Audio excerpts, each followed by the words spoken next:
PuckandBrawlsMMA.com here with Mirsad Bektic, who goes up against Paul Redmond, Ireland's own Paul Redmond, this weekend at UFC on Fox 14. I love this guy, the best. Big fight this weekend, obviously, against Paul Redmond. Just before we get to talk about Paul, you've a fascinating background. You were born in Bosnia, I think you lived in Germany and Italy, and you eventually got to Nebraska. Could you tell me a little bit about how that came about? I was a kid, so my mom, the war started in Bosnia. My mom fled with my brother, fled pretty much the country with my brothers and myself to Italy. Italy got, our time wrapped in Italy. We went to Germany, time wrapped in Germany.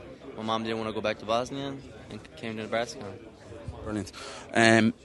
Paul Redmond and yourself. Paul has been touted in Europe as one of the hottest prospects in Europe for the past few years. You've been, I think you were Sherdog.com's 2013 14, one of their hottest prospects. How much do you know about Paul Redmond? As much as there's no, I know his fighting style, and that's all I care about, so I know enough. Your first fight against Chad Skelly, I know you weren't particularly happy with the performance. Did octagon jitters have anything to do with that?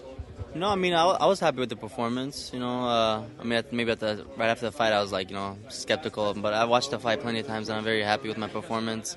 I faced a lot of different things in that fight, and I won. I won against a very tough, and prospect himself. From Team Takedown. I've heard great things about him.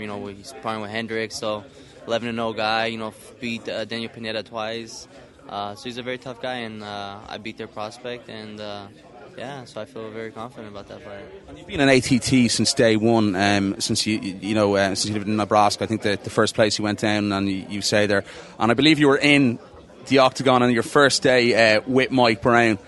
How did that come about? And that's a pretty crazy thing to say, that the first day you're training, you're in sparring with Matt Brown. Well, I was training in Nebraska, but I've always been a fighter, and Mike Brown was somebody I looked up to when I was an amateur. And when I finally got the opportunity to go to ATT, my goals have always been, in the UFC and obviously the championship belt. So I wasn't surprised, when I asked or when I had the opportunity to go with him. I just know I was like, oh shit, the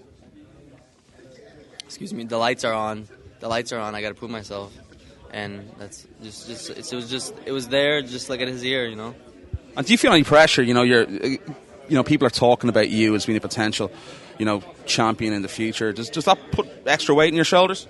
No, it's always what I expected out of myself. Since I started MMA, I can have a pretty good memory about things, and I can remember laying in my bed, going Diego Sanchez style. I'm gonna be a champion, that kind of thing. So no, pressure is pressure, I thrive in that, that's exciting, that's what makes if we didn't get this publicity, if we didn't get the fans, everybody loves fighting, but would you do it for a career? Would you risk, your health for it, Probably not. So I think it's something, it's part of the, it's part of the reason why we fight, because like publicity you get, and there's money in it, all kinds of things like that. So no, this is why we do it, This is why, we want to be the best. We want to get the exposure. If you're not getting talked about, if you're not getting interviewed, then, who's going to know about you, And Paul's a really exciting fighter. He went 7-1 in the Cage Warriors promotion, and he got 5 bonuses of the night with Cage Warriors. And you're a guy who's a very exciting fighter as well. And Neil Seary and Chris Beale's going to be a very exciting fight.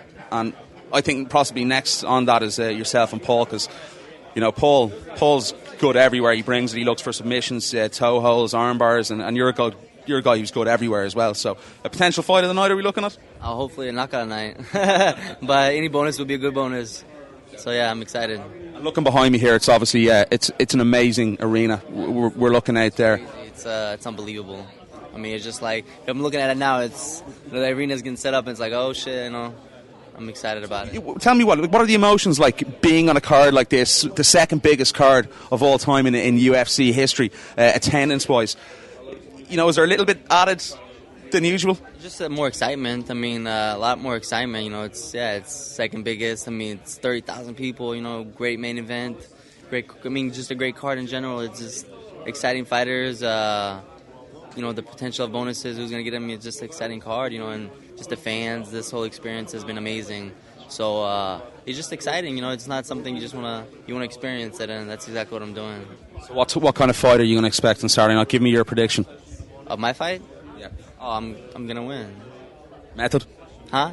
Method of victory? Just win. That's it. That's all I focus on is winning. You know. Mirsad, pleasure to talk to you, and best of luck on Saturday night. Thank you so much. I appreciate it.